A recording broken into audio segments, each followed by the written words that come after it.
the sky. Don't look up. I didn't listen. I turned my face toward the glow. My name is not important. The night is.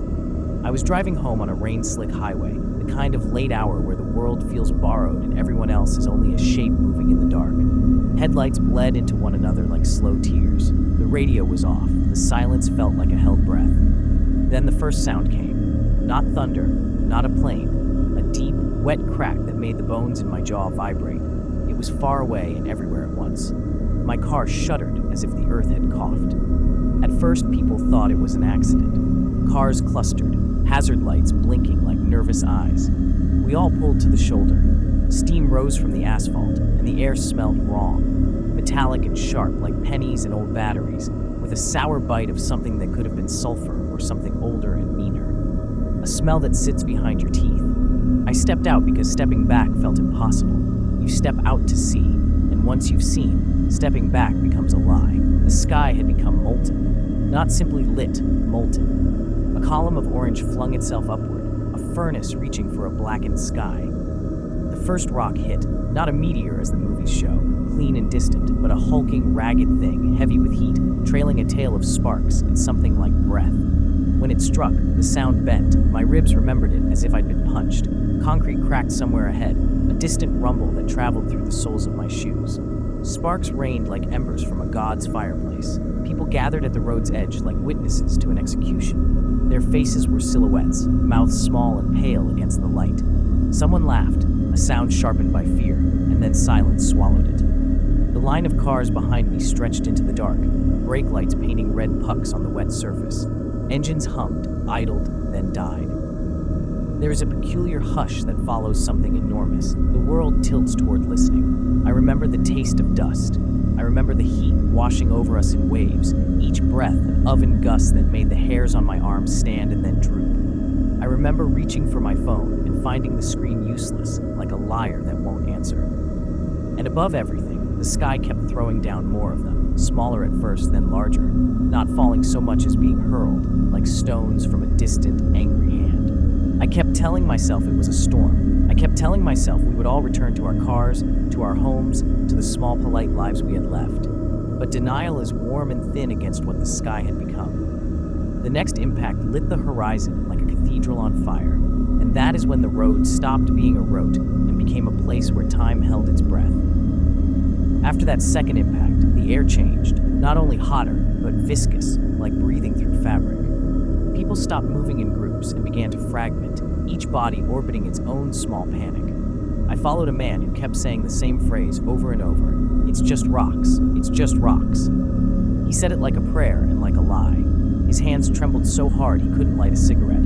Ash littered his palm like gray snow. We walked closer to the fence that separated the highway from the alleyways below. From there, the city looked less like a place and more like a wound. Buildings were silhouettes against the inferno, windows gone black or blown inward, and there was a new sound under the thunder, something metallic and slow, like a distant chain being pulled. At first I thought it was wind, then I heard it in my chest, a low oscillation that matched my heartbeat and made the fluorescent lights in a nearby diner sing in a painful tone. Phones finally flickered back for some people and showed messages that made no sense. Repeated coordinates, a child's name typed 3 times, a single emoji of an eye. No news, no explanation. Just the rumble and the occasional bright bloom where a larger mass struck and threw fire into the clouds like a bruise opening. In the reflections on a puddle, I saw not the sky, but a pattern of dark round things moving beneath the surface, as if something enormous swam in a sea above us, and the water was trying to tell us we were not the only ones watching. From the tree line, a figure walked toward the road, slow and deliberate, barefoot, though the ground shimmered with heat. She wore a coat that had not known rain in weeks, and when she reached the hood of a car, she pressed her hands flat against the metal and looked at us with a face that had its mouth stitched in a way no stitch should be. She mouthed words without sound, and for a moment, the crowd around me moved as if pulled by a string. People who had been shouting stopped, as if someone had turned a dial and sucked the noise out of the world. Then she smiled, and everyone laughed. Not from joy, but from release, the way people laugh at funerals. She turned and walked back into the shadow of a truck and disappeared as if the world had decided she was a mistake it could erase. After that small vanishing, I doubted my eyes. The meteors kept coming, but they no longer fell randomly. They carved paths, deliberate and geometric, like fingers drawing lines we were not meant to read. A radio in a stranded police cruiser spat static, and then a voice, thin and layered, speaking my name. Not my full name, just the syllables I had been trying to forget. My mouth tasted like pennies again. I realized, with a clarity that felt like a threat, that whatever was falling wasn't merely matter. It carried shape and intention. By the time the sky began to rain down a fine black ash that stuck to skin and felt unnatural to scrape off, the road had become a waiting room. People paced, wept, whispered confessions to strangers. I tried to laugh once, to cut the thickening dread with a sound, but it came out as a small, ashamed cough. In the distance, a car alarm began, and then, impossibly, answered itself, responding with a second, higher tone that made everyone swivel toward a single point, the center of the fire, where something larger than the rest had begun to rotate, slow and deliberate, like an eye opening in the clouds. I remember thinking, absurdly, that everything would end with a headline, a flurry of facts and interview clips that would tidy the terror into neat rectangles. That was before I learned how bad the world is at headlines. Before I learned how raw a thing fear becomes when it is given time to sit in your mouth and grow teeth. The crowd collapsed inward toward the center of the inferno, as if gravity itself had learned to choose. Heat beat at my face in waves. The air tasted like metal and old blood. The big thing in the sky rotated slower and slower until it was no longer a meteor, but a carved socket, a hollowed maw that cast its own shadow downward. From its rim leaked a light that was not light, a depth, a pressure that made the hairs on my arms lift and then harden into something like armor. You could put your hand in it and feel the world recalibrate. I climbed onto a police cruiser because climbing felt like doing something. From there, the world was a shallow bowl, and at the bottom of the bowl, people huddled and pointed and prayed in languages that had no past tense. The stitched woman reappeared at the crater's edge, her silhouette thin and exact. She had blood or rust on her fingers. When she raised them, they were cupped as if holding something small and terrible. She looked straight at me, and the smile was not a smile, but an instruction. Something fell from that socket then, not rock or flame, but a smear of shadow like oil with a voice. It struck the asphalt and made a sound that threaded my name into a song. The sky answered it with a chain of smaller impacts that formed a pattern I could not stop seeing, a spiral, a mouth, a keyhole.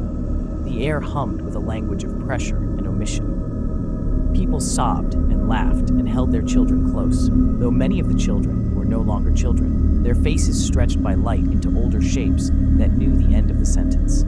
I felt my knees go weak. Someone pressed a hand to my shoulder and then pulled it away because whatever touched the air left heat in its wake. My phone finally lit up. One notification, blank screen, except for a single photo. My own face, taken from above, as if someone was already looking down at me and had the courtesy to take a picture first. The caption beneath it was 3 words I had never written, but had spoken in the shower the week my father left. "Come home, child." Then the crater opened like a mouth drawing breath. The sound was the sound of a century inhaling, full of rain and metal and the distant memory of laughter. The road folded into itself. Cars leaned like sleeping beasts. I could have run. I could have closed my eyes. Instead, I climbed down from the cruiser because something in me answered the summons like a name I had always known. As I stepped closer, the ash stuck to my tongue and the world went thin, like paper burned at the edges. The socket blinked. For a beat, I saw not fire, but 1,000 small faces pressed against glass, eyes wide and wet. They mouthed things I did not want to hear but understood perfectly. They wanted out. They wanted in. One of them, my own face among them, smiled and then shaped itself into an hourglass. I reached forward with hands that belonged to a different life and touched the heat. It took my skin not with violence but with an intimate, slow hunger, like a lover who knows the smallest curve of you. My vision folded into white and then into the pattern the meteors had been drawing all along, a circle to close a throat, a key to undo a world. I should tell you, I screamed. I should tell you someone grabbed me. All I know is the sound of my name on the radio, calm and patient, and then the sky answering by lowering itself onto my face. It was looking at me. Subscribe to Horror Story Bar.